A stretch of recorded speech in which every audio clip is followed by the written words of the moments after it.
tout dépend de l'organisation qu'on se met.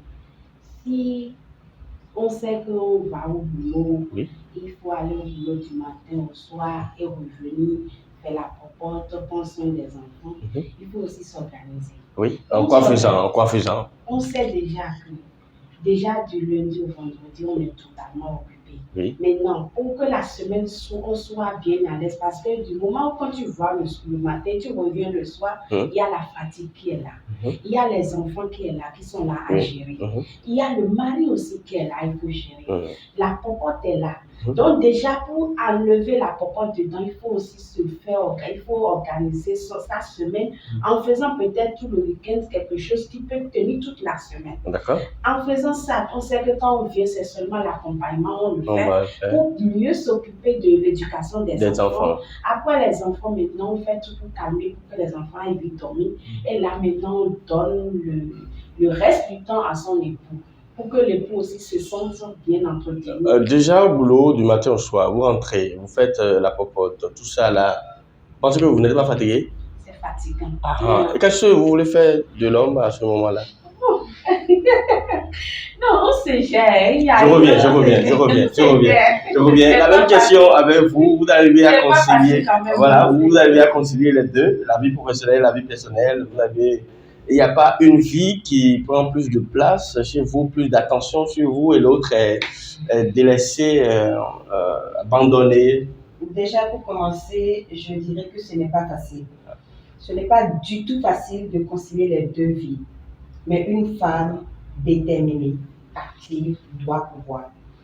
Il arrive des moments où on sent la vie professionnelle, en tout cas chez moi, prendre le dessus sur la vie conjugale. Alors. Mais je fais l'effort de ne pas laisser cela prendre le dessus. Pourquoi? Pendant longtemps.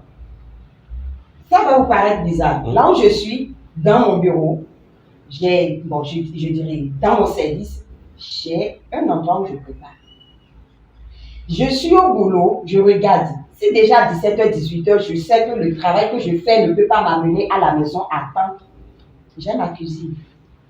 Je me mets à la cuisine, je prépare tout ce que je dois envoyer à la maison. Je prépare là. Et je sais qu'au plus à 20h, je peux rentrer avec le repas. Monsieur m'attend, les enfants m'attendent. Donc je peux déjà rentrer. Je l'ai. Et à un moment donné, pendant ce temps, les enfants sont confiés à qui va les chercher à l'école? Madame disait tout à l'heure que c'est une organisation.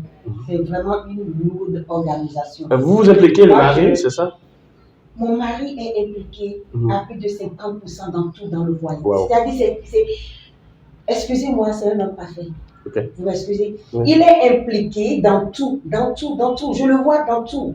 Que ce soit la vie professionnelle, la vie conjugale. Le matin, si je dois partir tôt et que monsieur doit partir tôt, c'est soit moi qui amène les enfants à l'école ou soit c'est lui qui amène les enfants à l'école. C'est automatique. C'est automatique quoi. C'est que monsieur est fatigué, je comprends. Je me lève tôt, j'envoie les enfants à l'école. On sait que les enfants restent jusqu'à 17h, il faut aller les chercher. Ça, je m'en charge parce que lui peut ne pas rentrer à temps. Donc, j'ai programmé quelqu'un qui doit aller chercher les enfants si je ne suis pas disponible. Et les enfants rentrent. Les enfants peuvent me rejoindre au boulot. On passe la journée ensemble où j'envoie les enfants à la maison et il y a quelqu'un pour rester avec eux et tout ça. Parce que c'est surtout ça, c'est surtout l'éducation des enfants. À qui on confie les enfants? Les enfants fréquentent qui pendant que vous n'êtes pas là?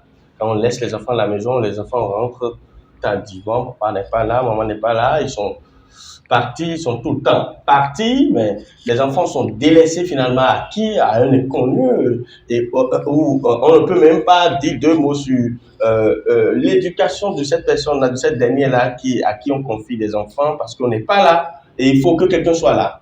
Vous voyez, j'aurais voulu que votre débat là soit beaucoup plus exposé, pour qu'il y ait même de l'auditoire dans la salle, parce qu'il y aura de diversité de propositions, de propos, le débat sera beaucoup plus houleux. Pourquoi je le dis? Si je prends mon cas et que je parle ici, d'autres vont dire elle ne comprend rien. Moi, je vis autre réalité. C'est pourquoi vous êtes deux, justement. Moi, je vis autre réalité. Pour qu'on puisse avoir deux cloches de son. Je le dis parce que moi, mes enfants, quand on les laisse à la maison à partir de 17h, c'est la télévision.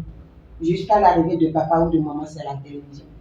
Ce qui n'est pas bien. pour les enfants. Parce qu'on n'est pas là pour choisir les programmes que les enfants vont suivre. C'est ça le problème. Voilà. C'est ça le problème. C'est délicat. C'est vraiment délicat. Et j'en suis consciente, je vis. Donc, à des moments donnés, je sais que les enfants doivent sortir à 17h, mais je décape tout. J'enlève tout, je prends la commande, je cache ça quelque part. Bon, si vous n'avez rien, alors il faut vous amuser. Okay. Vous comprenez? Okay. Donc, c'est pour dire que les réalités sont diversifiées. Les réalités ne sont pas les mêmes. Mon cas n'est pas le cas d'autres personnes. C'est difficile de gérer le boulot, la maison. À des moments donnés, tu es fatigué, monsieur vient, tu tournes le dos, tu ne veux pas.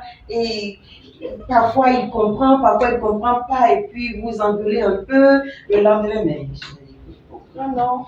Et puis, on se rentre dedans, mais on se comprend, quoi. Donc, c'est pas facile.